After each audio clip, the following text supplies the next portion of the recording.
আপনারা কখনো লাশ গোসল করাইছেন? মানুষ যখন মারা যায় তখন তাকে দাফন করার আগে বেশ কিছু কাজ করতে হয়, অনেকগুলো নিয়ম আছে। তার মধ্যে একটা কাজ হলো মৃতদেহকে গোসল করানো, এবং এই গোসল করানোর কিছু নির্দিষ্ট নিয়ম আছে। যেমন মনে করেন, লাশকে বসাতে হয়, পাশ ফিরাতে হয়, তারপর লাশের পেটে চাপ দিতে হয় আস্তে আস্তে, যাতে করে তার দেহের ভেতরে যে ময়লা আবর্জনা আছে সেটা যেন বের হয়ে যায়। যে ময়লা আবর্জনা আমাদের সবার দেহের মধ্যেই আছে। এবং যারা অনেক লাশ গোসল করাইছে তাদের সাথে কথা বললে আপনি অনেক কথা শুনবেন। যেমন ধরেন, অনেক মানুষ মারা যায় পেটের অসুখ নিয়ে, অনেক মানুষ মারা যায় লিভারের সমস্যা থাকে, পাকস্থলীর সমস্যা থাকে, ক্যান্সারের সমস্যা থাকে। এরকম মানুষকে যখন গোসল করানো হয়, যখন পেটে চাপ দেওয়া হয়, তখন শুধু আবর্জনা বের হয় না, পুজ বের হয়, রক্ত বের হয়। অনেক সময় শরীরের ভেতরে যে অঙ্গ ছিল লিভার, এটা গলে বের হয়ে আসে। অনেক সময় খণ্ড বিখণ্ড হয়ে বের হয়ে আসে, অনেক দুর্গন্ধ হয়। তখন আমরা মৃত্যু জিনিসটাকে অনেক পবিত্রতা দেওয়ার চেষ্টা করি। বিশেষ করে মৃত মানুষকে, আসলে মৃত্যু না, মৃত মানুষকে আমরা সম্মানিত করার চেষ্টা করি, তার উপর একটা পবিত্রতা দেওয়ার চেষ্টা করি। বিশেষ করে সেই মানুষটা যদি বিখ্যাত কোনো মানুষ হয়, নামি দামি কোনো মানুষ হয়, ক্ষমতাবান কোনো মানুষ হয়, কোনো নেতা হয়, তখন আমরা এটাকে অনেক সম্মানজনক কিছু একটা হিসেবে দেখানোর চেষ্টা করি। কিন্তু আপনি যদি ওই মানুষটাকে যখন গোসল করানো হচ্ছিল তখন দেখতেন, তখন আপনার কাছে মনে হবে না যে এই বিষয়টা সম্মানজনক, আপনার তখন করুণা হবে তার জন্য। মানুষ দুনিয়াতে নিজেকে অনেকভাবে উপস্থাপন করে। আমরা নিজেদেরকে অনেক বড় কিছু হিসেবে দেখাই, আমরা নিজেদেরকে অনেক সম্মানিত কিছু হিসেবে দেখাই, আমরা নিজেদেরকে অনেক পবিত্র কিছু হিসেবে দেখাই। আমরা আমাদের চারপাশে একটা খোলস তৈরি করি, কিন্তু মৃত্যু এই সবগুলা খোলস সরায় দেয়। আমাদের যত পোশাক আছে, যত আবরণ আছে, যত অলংকার আছে, যত সাজসজ্জা আছে, সবকিছু মৃত্যু সরায় ফেলে এবং আপনাকে দুনিয়ার সামনে একদম উন্মুক্ত করে দেয়। কিন্তু এই বিষয়টা আমরা মাথায় রাখি না। আমরা দুনিয়ার জন্য ক্রমাগত ছুটতে থাকি, দুনিয়ার জন্য ক্রমাগত ফিকির করি, দুনিয়ার জন্য ক্রমাগত কাজ করি। আমাদের সব চিন্তা দুনিয়া নিয়ে, যে দুনিয়াতে আমার জীবনটা কিভাবে আরো কমফোর্টেবল হবে, আরামদায়ক হবে, দুনিয়াতে আমার জীবনটা কিভাবে আরো সম্মানজনক হবে, দুনিয়াতে আমার জীবনটা কিভাবে আরো সচ্ছল হবে, দুনিয়াতে আমার জীবনযাপনের স্টাইলটা, মানে লাইফস্টাইলটা কিভাবে আরো উন্নত হবে, কিভাবে আমি অমুক জিনিসটা কিনবো, কিভাবে আমি অমুক জিনিসটা ব্যবহার করব, কিভাবে অমুক জায়গায় যাব।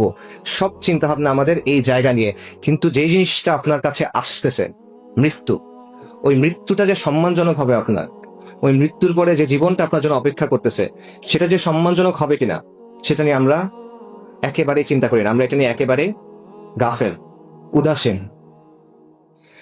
একজন মহান তাবেঈ ছিলেন সুফিয়ান আস-সাওরী রাহিমাহুল্লাহ, সাহাবাদের ছাত্র।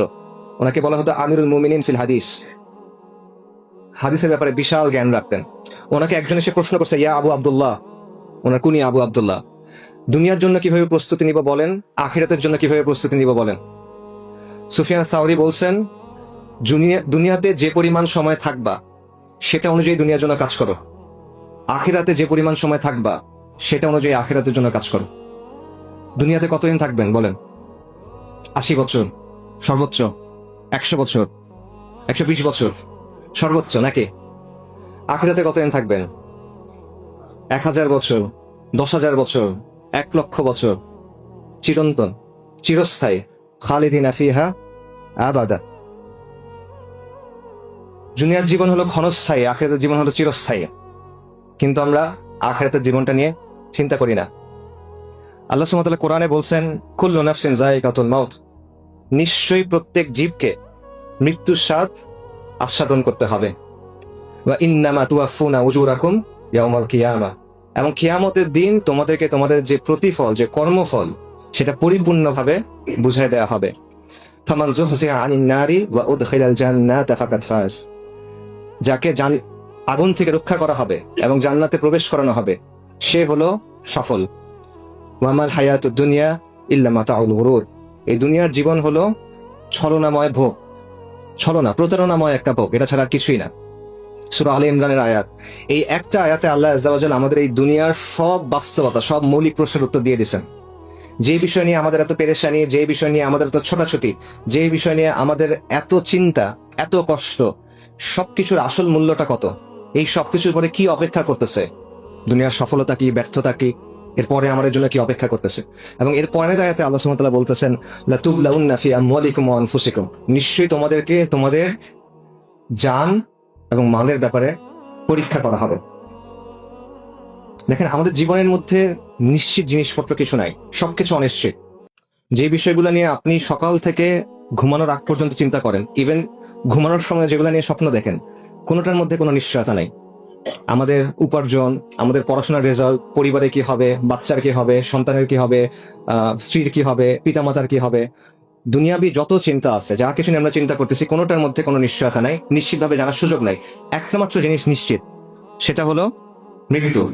কিন্তু এই মৃত্যু নিয়ে আমরা চিন্তা করি না। এই জিনিসটাতে কিভাবে ব্যাখ্যা করবেন?